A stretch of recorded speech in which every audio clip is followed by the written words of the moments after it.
자, 안녕하세요. 화원중학교 1학년 학생 여러분. 저번 주 목요일에 이어서 두 번째로 만나 뵙는 국어 A 시간입니다. 선생님 이름 아시죠? 모르면 좀 서운할 것 같은데 선생님은 이정민 쌤이고요. 오늘은 저번 시간에 배웠던 시란 무엇인가 복습해보고요. 시의 다양한 표현 방법 3가지 그리고 시 유성 읽고요. 유성에 나타난 다양한 표현 방법을 공부해 보도록 할 거예요.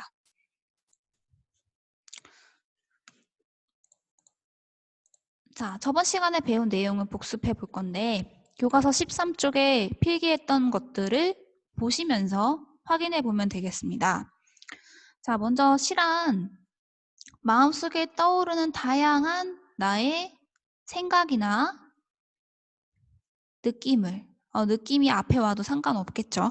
느낌이나 생각이나 느낌을 뭐가 있는 언어로 압축해서 표현한 글이다. 중요한 거. 가장 중요한 시의 본질. 그렇죠. 운, 율이 있는 언어로 압축적으로 표현한 글을 시라고 한다고 했습니다. 자, 시의 3요소는 땡땡땡이죠. 첫 번째, 음악적인 말의 가라, 운, 율. 두 번째, 시를 통해서 마음속에 나타나는 느낌이나 모습, 장면, 심, 상, 마음심, 형상, 상이라고 기억하시면 돼요. 세 번째, 이를 통해서 우리에게 느껴지는 전달되는 말하는 이의 감정, 느낌이나 중심 생각, 주, 제저. 자, 3가지 꼭 기억하시고요. 자, 가장 시의 본질이라고 할 수 있는 운율은 무엇에 의해서 형성된다. 진짜 중요하다. 계속 기억하라고 했는데 소리, 단어, 구절 등의 반, 복을 통해서 형성된다라고 했습니다. 뭐든지 반복하면 운율 형성된다고 했죠. 아리랑 아리랑 아라리요. 그죠? 낭송을 통해서 운율감이 느껴질 때 우리는 시의 의미와 아름다움을 더 잘 느낄 수 있습니다. 자, 이렇게 저번 시간에 공부했던 거를 잘 13쪽에 적어 두시고요. 나중에 우리가 학교에서 만났을 때 선생님은 검사할 거예요. 자, 오늘 배울 내용은 13쪽에 자리가 남으신 분들은 13쪽 아래에다 적으시고 없으신 분들은 15쪽이나 14쪽 또는 공책에다가 3가지 표현 방법과 예시를 필기해 주시기 바랍니다. 자, 시에 주로 사용되는 또는 시가 아니더라도 모든 글에서 또는 일상생활에서 내가 말하고자 하는 바를 더 잘 표현하기 위해서 사용할 수 있는 방법에는 크게 3가지가 있어요. 단원명에도 나와 있듯이 비유하기. 많이 쓸 수 있고요. 두 번째, 강조하기 할 수 있고요. 세 번째, 변화주기를 쓸 수 있습니다. 자, 비유, 강조, 변화라는 3가지 기술에 있는 거야. 표현의 기술이라고 생각하시면 돼요. 이 표현의 기술을 각각 어떤 것들이 있는지를 자세하게 공부해 보도록 할 거예요.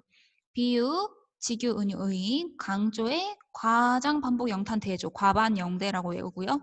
변화의 대구설이, 도치, 역설, 반어, 대설도, 역반 이렇게 배웁니다. 자, 이 3가지 표현법은 지금 배워서 3학년 때까지 고등학교 때까지 공부할 수 있으니까 꼭 기억을 해두시고 외우시면 좋을 것 같아요. 꼭 필기하시고요. 어디에다 해도 상관없는데 꼭 하세요. 자, 먼저 첫 번째, 비유하기. 이 단원에서 배우는 것은 비유죠. 비유는 초등학교 때도 이미 배웠겠지만 표현하려는 대상을 이와 비슷하거나 관련되어 있는 다른 대상을 끌고 와서 그 다른 대상을 통해 빗대어 표현하는 방법이에요. 가장 많이 쓰는 예시 있잖아요. 사과 같은 내 얼굴. 자, 내가 표현하려고 하는 대상은 뭐예요? 내 얼굴. 내 얼굴이 어때? 사과처럼 예뻐. 자, 예쁜 이 성질을 가지고 있는 다른 대상이 사과인 거죠. 그죠? 이 사과에다가 내 얼굴을 빗대어서 내 얼굴은 사과처럼 예뻐 또는 사과는 내 얼굴은 사과 이렇게 빗대어서 표현을 하면 이를 비유라고 합니다. 여러분 교과서 12쪽을 보시면요. 12쪽에서 비유의 예가 잘 나와 있어요. 이런 것이 비유다. 자, 보시면 흙 속에 뭐가 꽂혀져 있니? 책이 꽂혀져 있죠? 책을 그냥 놓은 게 아니라 둥글둥글하게 말아서 옆에는 이제 풀이 이제 솟아나 있고요. 마치 무엇처럼 보여요? 그치. 나무의 밑둥을 잘라놓은 듯한 그런 형태로 해놨어요. 왜 그랬을까? 나무처럼 보이기 위해서죠. 나무처럼 이렇게 책의 그 단면들이 색깔이 모여서 나이테가 있는 그 나무처럼 보이죠? 그럼 딱 보자마자 알 수가 있어. 책을 무엇에 빗대어 표현하였는가? 나무에 빗대었다. 이건 파악이 됐고요. 그렇게 표현한 의도를 추측해보자. 그러니까 이 광고의 의미가 무엇인가를 생각해서 써보면 되겠죠? 광고의 의미는 이 문구를 통해서 더 잘 알 수 있겠네요. 책 속에는 지식의 나이테가 있습니다. 자, 여기에 이제 생략된 말은 뭐죠? 나이테가 있는 건 원래 나무죠? 나무는 나이테가 있어. 나무에는 나이테가 있어. 무슨 말이냐면 나무는 그 말 그대로 1년 1년 성장해 가면서 처음엔 이렇게 가늘었던 그 나무의 기둥 줄기가 여기다 이제 1년에 더 늘면은 이렇게 성장이 되고 성장하고 하면서 나이테가 생기면서 성장을 하는 거죠. 그죠? 그런데 이 책도 한 장 한 장 넘기면서 두꺼워지면서 넘겨가면서 책을 읽으면 우리의 머릿속에서는 지식이 성장할 수밖에 없죠. 그래서 이 지식의 성장을 의미하는 나이테다라고 이렇게 표현을 한 거죠. 자, 그럼 이렇게 표현한 의도를 우리가 좀 정리해서 적어볼까요? 자, 나무가 자라면서 나이테가 생기듯이 우리의 머릿속에도 마음속에도 책을 읽으면 우리에게도 지식이 성장한다. 지식이 성장한다. 지식의 성장이 생긴다. 지식이 성장한다. 나이테가 생기듯이 책을 읽으면 지식이 성장이 생긴다. 자, 이런 의미를 표현하기 위해서 책을 나무에 빗댄 거죠. 너무 이제 간단히 설명할 수 있는 거를 길게 한 것 같은데, 자, 이렇게 우리가 표현을 하려고 할 때 그냥 책을 많이 읽어라. 책을 읽으면 지식이 생긴다라고 직접 말하는 것보다 이렇게 나무처럼 해서 표현을 해서 그림으로 그 사진으로 찍어 놓고 책 속에는 지식의 나이테가 있습니다. 라고 해서 나이테를 연상하게 하는 순간 훨씬 더 책의 그 성장하게 만드는 성질이 우리에게 더 잘 다가온단 말이죠. 그쵸? 자, 이런 것이 비유다. 더 본격적으로. 자, 밑에도 들어가기 전에 뭐라고 나와 있냐. 비유는 전하려는 내용을 다른 대상에 빗대어 표현하는 방법, 여기도 밑줄 한번 쳐두시고요. 이런 표현 방법을 활용하면 사물의 특징이나 느낌을 효과적으로 더 잘 참신하게 라는 뜻이야. 참신하게 나타낼 수 있다. 이렇게 밑줄 쳐두시고 그 다음 필기를 해보도록 할게요. 자, 전하려는 내용을 우리는 좀 더 그 어려운 단어로 원관념이라고 해요. 원관념. 전하려는 내용. 원래 표현하려는 바. 그래서 원래 전달하려고 하는 관념은 조금 더 어려운 용어로 생각을 의미하죠. 그리고 얘를 표현하려고 하는데 얘보다 좀 더 쉽고 이해가 빡 되는 도와주는, 보조해주는 그런 생각이 필요해. 관념이 필요해. 얘를 보조관념이라고 해요. 그래서 아까 내가 원래 표현하려고 하는 건 뭐였어? 책은 우리를 성장시켜. 이게 원관념이고요. 이것을 더 한눈에 팍 이해되게끔 하기 위해서 책과 비슷한 성장이 일어나게 하는 나무. 나무도 나이테가 우리를 성장시키죠. 그래서 책을 보조관념 나무에다가 빗댄 거예요. 원관념, 보조관념의 개념 이해하셨죠? 또 하나 얘기를 들어보면은 아까 사과 같은 내 얼굴 할 때 원래 표현하려고 하는 바 뭐야? 내 얼굴이 예뻐. 이게 원관념. 보조관념. 이와 비슷한 예쁜 다른 거를 나는 사과라고 생각한 거죠. 사과를 빗대어서 표현을 한 거죠. 자,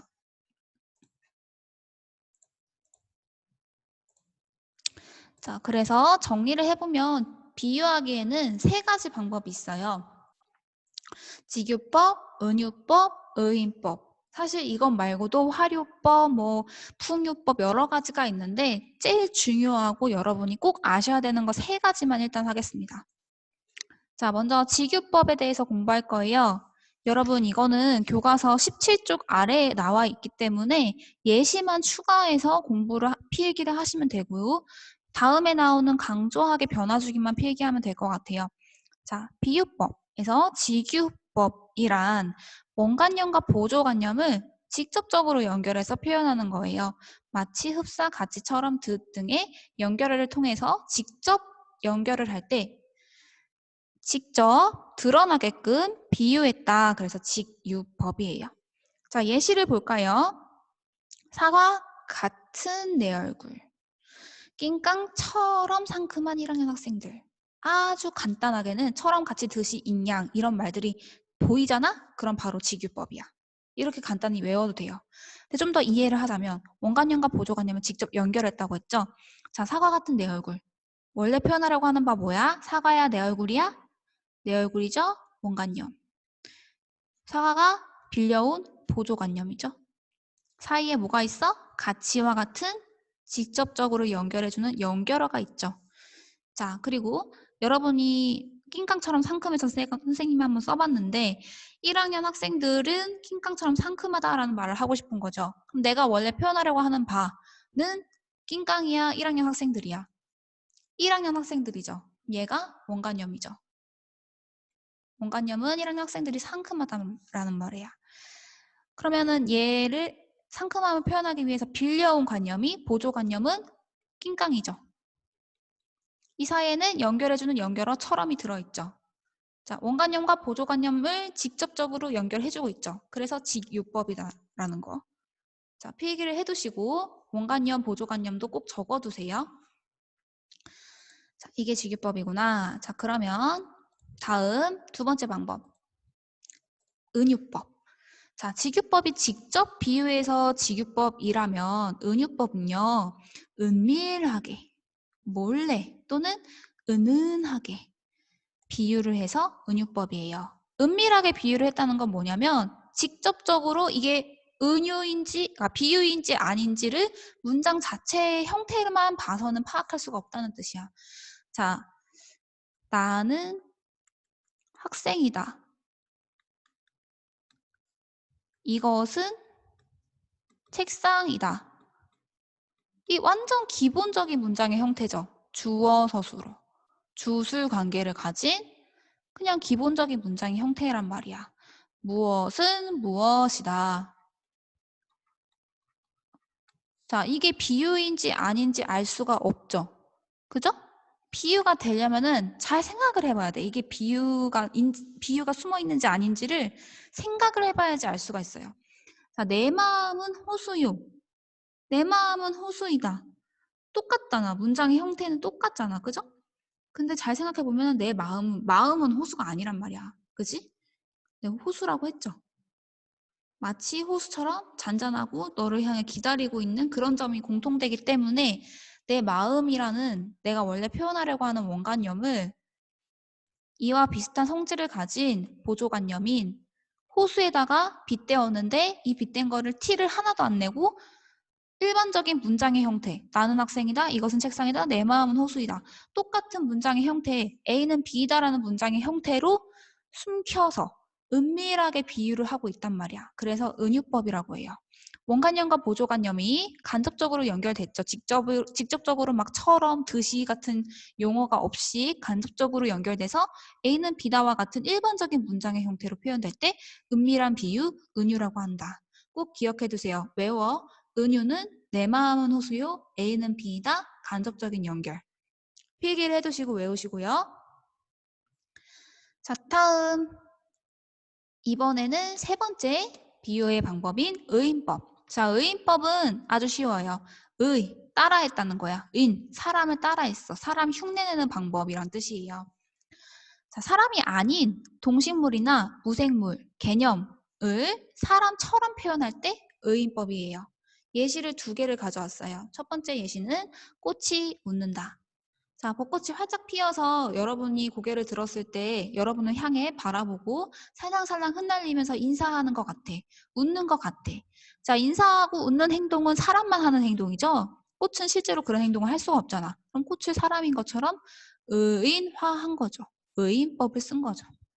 자, 두 번째 예시. 플라타너스. 너의 머리는 어느덧 파란 하늘에 젖어 있다. 라고 했을 때, 자, 플라타너스는 길가에 있는 엄청 그 이파리가 커다래서 단풍잎인데 너무 크다. 얼굴만 하다라고 생각되는 그런 이파리가 큰 가로수거든요. 그림 실력 뭐죠? 자, 이런 그 플라타너스 가로수잖아. 나무잖아요. 나무. 나무한테 너라고 해요. 그리고 머리가 있다고 해요. 자, 이거는 너라고 했으니까 어떤 대화할 수 있는 상대방, 사람인 것처럼 표현을 한 거죠. 그래서 이것도 의인화한 겁니다. 나무를 사람인 것처럼 의인화했다라고 하고요. 의인법 꼭 기억을 해주세요. 자, 그래서 우리는 지금 세 가지 비유의 방법을 공부를 해봤어요. 직유, 은유, 의인. 세 가지 다 표현하려는 대상, 원관념을 다른 대상, 보조관념에 빗대어 표현한 방법이다. 17쪽에 비유란 첫 줄에 밑줄 쳐두시고요. 직접 설명하는 것보다 참신하고 생생한 느낌을 줄 수 있다. 자, 17쪽에 첫 줄하고 두 번째 줄에 꼭 밑줄 쳐두고 밑에 직유, 은유, 의인 밑줄 쳐놓고요. 그 다음 그 비유 표현 말고도 또 다른 다양한 표현 방법이 있어요. 다음 표현은 어디다가 적냐면 13쪽에 빈칸 또는 15쪽에 빈칸 또는 자리가 없다 하시면 여러분 그 국어 공책을 하나 마련을 해서 거기다가 적으시면서 들으시면 되겠어요. 자, 강조하기 방법입니다. 강조하기 방법은 크게 네 가지가 있어요. 과반, 영대, 과장, 반복, 영탄, 대조. 자, 하나씩 살펴볼게요. 자, 첫 번째, 과장입니다. 두 번째, 첫 번째 과장입니다. 자, 과장은 말 그대로 심하게 과장한다는 거야. 실제보다 크거나 작게, 많거나 적게, 멀거나 가깝게, 깊거나 얕게 표현하는 방법이에요. 예시를 이런 걸 가져왔는데 두개골은 깨어져 산산조각이 나도 기뻐서 죽사옴에 오히려 무슨 한이 남으오리까. 야, 두개골이 깨어져서 산산조각 나서 죽으면 너무너무 힘들고 아프고 그렇잖아요. 근데 이 사람이 기뻐서 죽으니까 무슨 한이 있겠어? 라고 하는 거야. 죽어도 좋아 라는 뜻이죠. 뭐가 좋냐면 이 시는 그날이 오면이라는 시의 일부분이에요. 그날이 오면 두개골이 깨어져 죽어도 무슨 한이 있겠습니까? 그날은 우리의 광복, 독립을 말하는 거야. 독립을 염원한 시의 일부거든요. 내가 아무리 그 독립투사고 열사라서 독립에 대한 염원이 간절하고 너무너무 독립이 됐으면 좋겠고 꿈을 꾸더라도 죽어도 좋을까? 물론 죽음까지 불사하고 희생하면서 그것을 염원할 수는 있지만 죽어도 좋을 만큼은 좀 심하단 말이죠. 그래서 이게 과장법의 예시입니다. 또 가장 여러분이 많이 쓰는 그런 과장법 뭐가 있을까? 죽겠다라는 말 엄청 많이 쓰시죠? 아, 지금 1교시에 수업 듣는데 졸려 죽겠다. 또는 선생님, 아, 배고파 죽겠다. 또는 좋은 말로, 아, 너희들이 보고 싶어 죽겠다. 자, 죽을 만큼은 아니잖아, 솔직히. 그죠? 근데 가장 많이 쓰는 그런 방법들, 표현법이죠. 과장을 통해서 강조하는 거죠. 자, 두 번째 방법, 반복법입니다. 이거는 우리 운율을 공부할 때 배웠습니다. 꽃피네, 꽃이 피네. 시어 또는 시구가 반복이 되고 있죠. 하나의 문장 문단 안에서 같거나 비슷한 단어 어구를 되풀이하면 당연히 강조가 되겠죠. 자, 과장, 반복 아셨죠? 다음 자, 요거는 뭐냐면 슬픔, 기쁨, 감동 등의 감정을 감탄사나 감탄형 어미를 활용해서 주로 표현을 하는 영탄법입니다. 자, 감탄사는 뭐냐면 오, 우와, 예, 네 이런 것들이 감탄사예요. 감탄형 어미는 뭐냐면 감탄하는 문장의 마지막에 쓰는 뭐뭐구나, 뭐뭐던가, 뭐뭐으리라 이런 것들을 그 감탄형 어미라고 하거든요. 자, 위에 이제 예시를 보시면 보세요. 아, 누구던가 할 때 이 감탄사를 사용해서 내 감정을 강조하고 있죠. 어떤 감정이냐면 이렇게 슬프고도 애달픈 마음을 맨 처음 공중에 달 줄을 안 그는 누구던가 슬프고도 애달프다는 것을 라는 감탄사를 통해서 강조하고 있죠. 자, 누구냐면은 이거는 이제 깃발이라는 시의 일부거든요. 깃발이 그 땅에 있잖아요, 여기서. 근데 바람이 막 불어서 저 바닷가를 향해서 막 휘날리고 있는 거 엄청나게 펄럭이고 있는 거야. 근데 저 바닷가까지는 절대로 얘가 갈 수가 없어. 왜냐면은 여기에 뿌리가 있거든. 여기에 이렇게 깃대에 박혀있는 존재가 깃발이기 때문에 절대로 여기에서 떠날 수가 없어. 하지만 저쪽으로 막 가고 싶어서 휘날리고 있어. 이렇게 상상을 한 거야. 너무 슬프고도 애달픈 마음인 거죠. 그래서 이 시는 유치원 시인의 깃발이라는 시의 일부고요. 영탄법이 사용됐다. 영탄법은 강조의 한 방법이다. 아시겠죠? 자, 다음. 자, 인생은 짧고 예술은 길대요. 이거 누가 하신 말이죠? 엄청 유명한 격언인데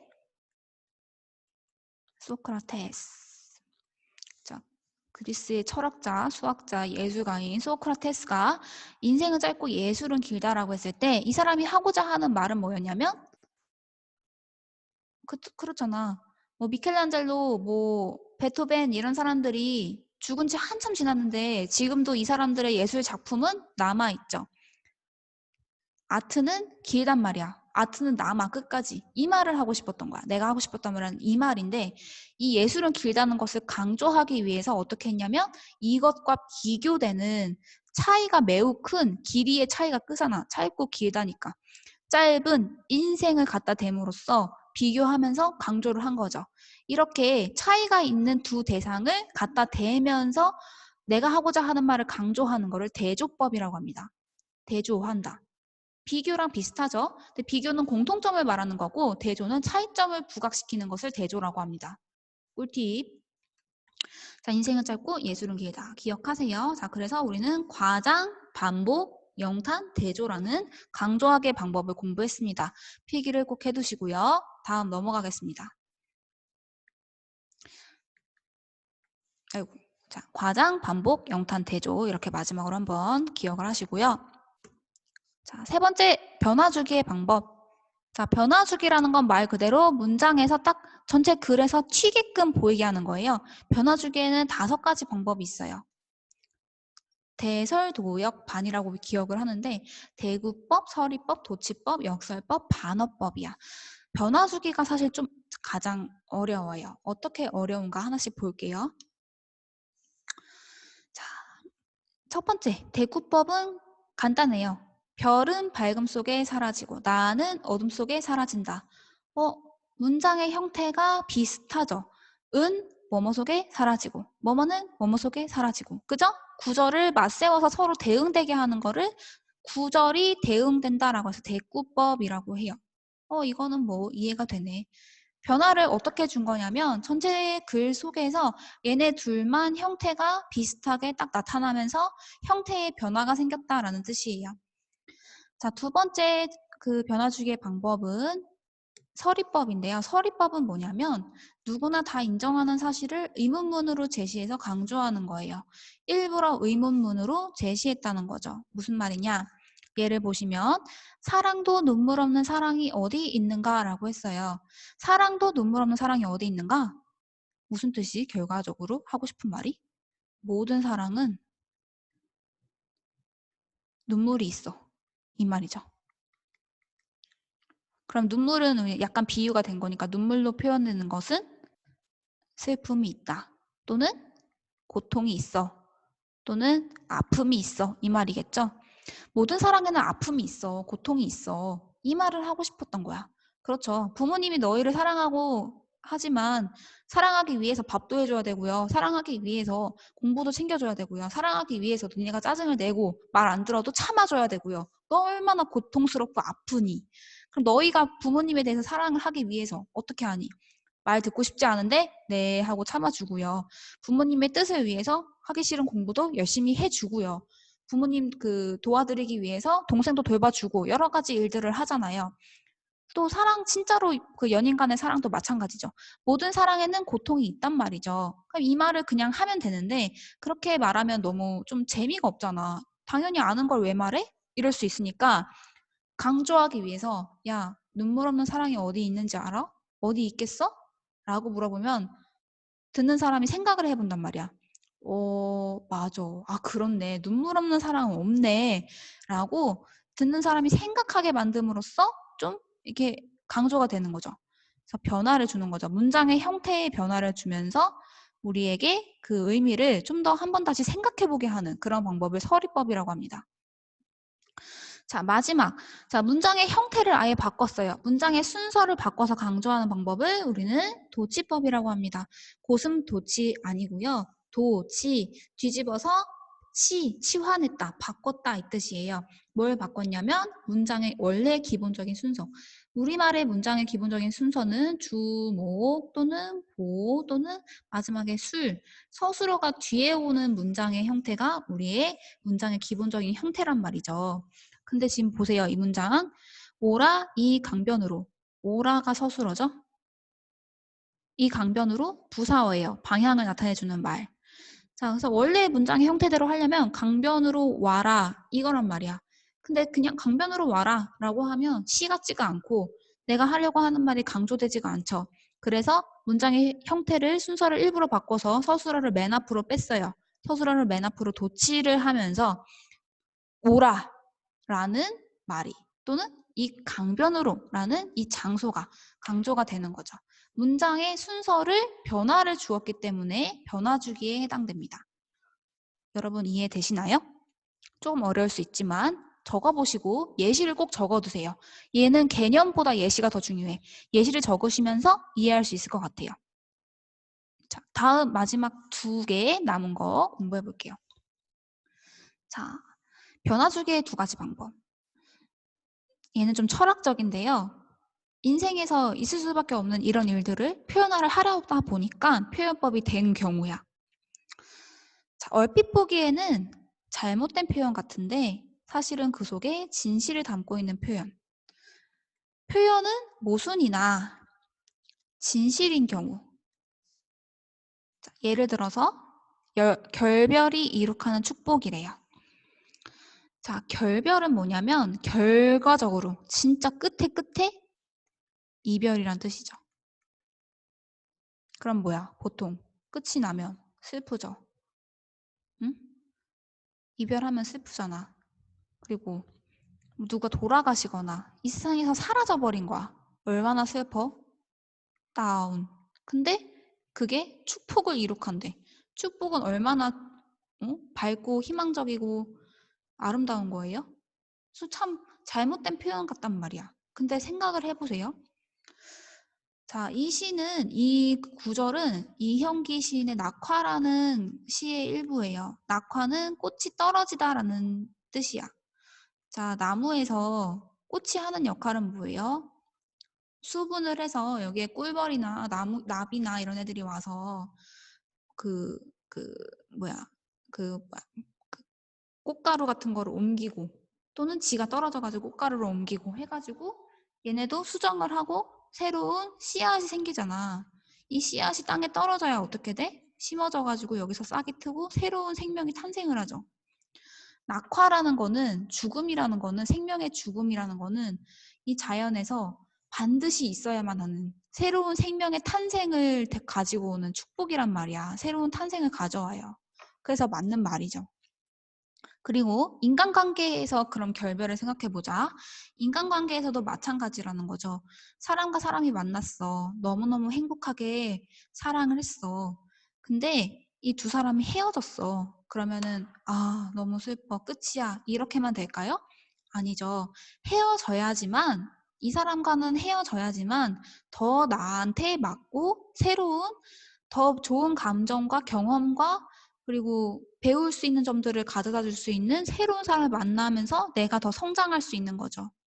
그리고 언젠가는 우리 할머니, 할아버지, 나이 드신 분들이 이렇게 떠나가시면서 우리에게 남겨주시는 그런 배움, 유산 이런 것들이 있기 때문에 우리가 인류가 계속해서 발전해 나가면서 성장해 나가면서 역사를 쓸 수 있는 거잖아.